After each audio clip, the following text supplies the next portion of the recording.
Om Namo Narayana, Om Namah Shivaya, Shiva Om, Shiva Hum, Om. Welcome to another satsang with your host Chuck the Yogi from the Yogi Cave.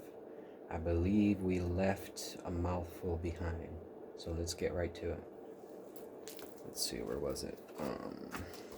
Right. 2.34. Here we go. Vitarka, Himsa, Adayaha, Krita, Karita, Anumodita, Loba Kroda, Moha, Purvaka, Mridu, Madhya, Adimatra, Dukkha, Ajana, Anantapala, Iti, Pratipaksha, Bhavana. I said it was a mouthful, right?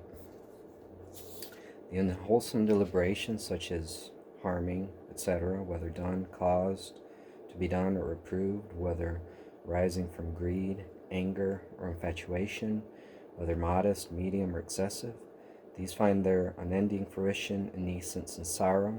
Thus the yogin should devote himself to the cultivation of their opposites. So, again, this is just an elaboration of the wheel of samsara, and the wheel, the karmic wheel, that keeps us on the hamster wheel, lifetime after lifetime, going through this, that, and the other. So he's really getting into the mechanics of it. You see something, you're attached or averse to it, you respond to it, that responds back to you, it creates a negative feedback, on and on. The loop goes on and on and on and on and on. So this is what he's talking about, the hamster wheel. 2.35. Ahimsa pratishtayam tat samnidau vaira tyagaha. When the yogin is grounded in the virtue of non-harming, all enmity is abandoned in his presence. So here, Patanjali is getting into this notion of applying the opposite in order to curtail a tendency or vasana, right? So in this case, when the yogin is grounded in non-harming or ahimsa, then there's peace around him, right? There's no incitement to violence around this person.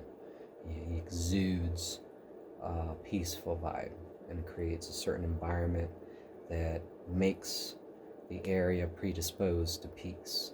So this is what he's talking about. Kind of like a field, if you will, right?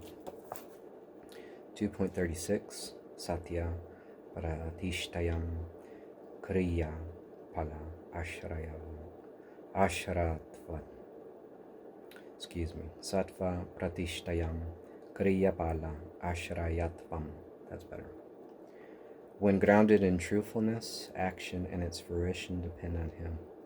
So that means that when a yogin is grounded in the truth, his vision and his voice and his actions have a force that they would not have otherwise. He can focus on something and achieve it. He can say, this is going to happen this way, and it happens that way.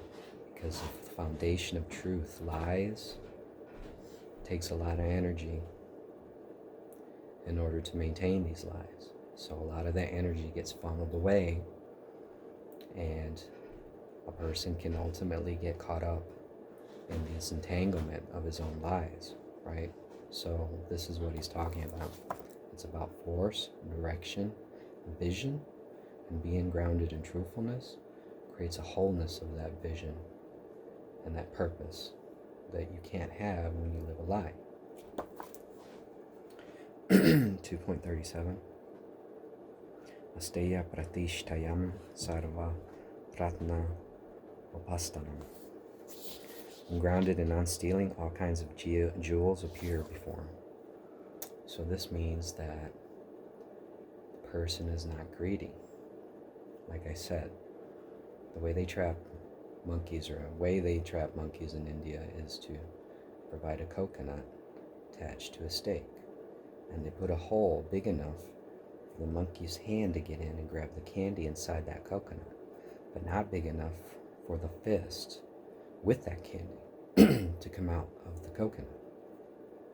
So greed creates attachment, and attachment is binding. So when a person is ungreedy, or by virtue of being non-greedy, does not steal, then that person naturally attracts things to him like a magnet. So this is what he's talking about. Because the person has, or the yogin has, a mindset of abundance. There's flow wherever he goes. All right, 2.38, Brahmacharya Pratishtayam Virya Labhaha. When grounded in chastity, great vitality is acquired. So chastity in this regards, Brahmacharya, means retaining of energy. Not necessarily or fully semen or any other kind of bodily fluid. We're talking about energy. So conservation, energy conservation. That allows the yogin to focus like a laser beam on whatever he wants to accomplish, and he accomplishes that. So this is why yogins take these 12-year vows. It's almost like a proof to some extent to others that, yes, I say I'm going to do something and I'm going to do it, and I do it. So this is what he's talking about here. 2.39, Aparigraha Stairye Janma Katamta Sambodha. When steadied in greedlessness, he secures knowledge of the wherefore of his birth. So again, there's this underlining understanding in yoga, in particular in Patanjali's yoga, that there's these previous births, because how do you explain a person's current circumstances? Well, the way a yogin would explain a person's current circumstances would be by saying, well, this person has made decisions in the past, and that can include past lives, that have led him to these current circumstances. So when a person is steadied and centered, this person, this yogin, can be open to seeing all the antecedents to his current circumstances that may include past lives. But you can also see it this way. A person has many lives, or can have many lives in a single lifetime. Many roles. A person can play many roles in a single lifetime. So a yogin can see all those different roles or lives that he lived all throughout his life that have led him to his current circumstances. So you can see it that way too. If you don't like the idea of reincarnation, that's fine.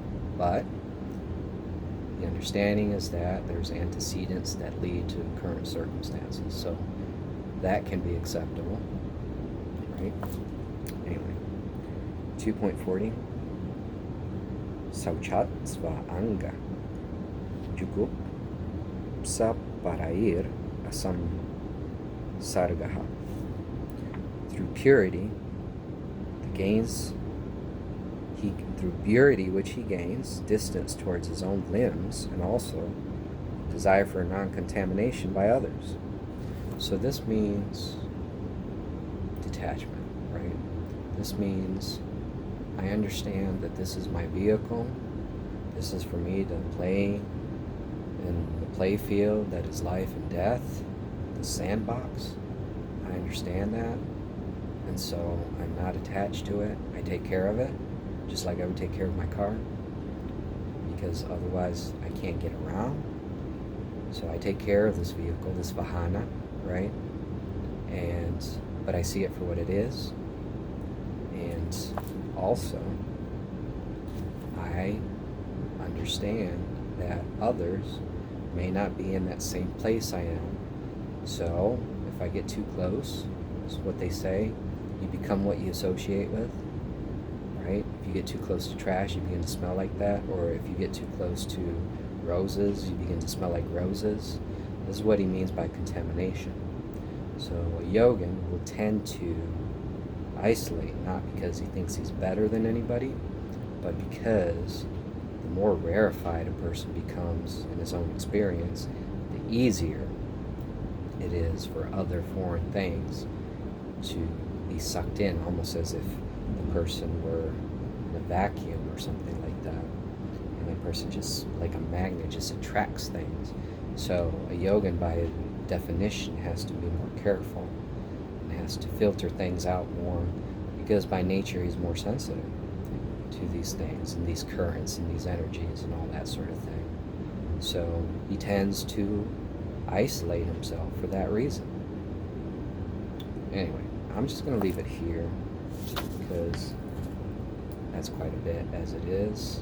Until next time, Om Namo Narayana, Om Namo Shivaya, Shiva Om, Shiva Ham, Om, Jai Mahakal. Until next time.